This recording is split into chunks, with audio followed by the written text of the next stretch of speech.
আপনারা দেখতে পাচ্ছেন সমনদীতে কি প্রচণ্ড পরিমাণে ঝড় উঠেছে, যা দেখার মতো নয়। নিম্নচাপ এত পরিমাণে সৃষ্টি হয়েছে যে হাওয়ার সাথে সাথে বৃষ্টির পরিমাণও প্রচণ্ড পরিমাণে বেড়ে যাচ্ছে।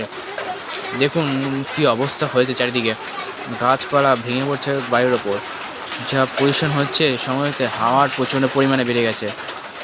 আপনারা দেখছেন এখন, দেখুন এই জেএমবি চ্যানেলে দেখুন এখন সমনদীতে কী পরিবেশ হচ্ছে দেখুন।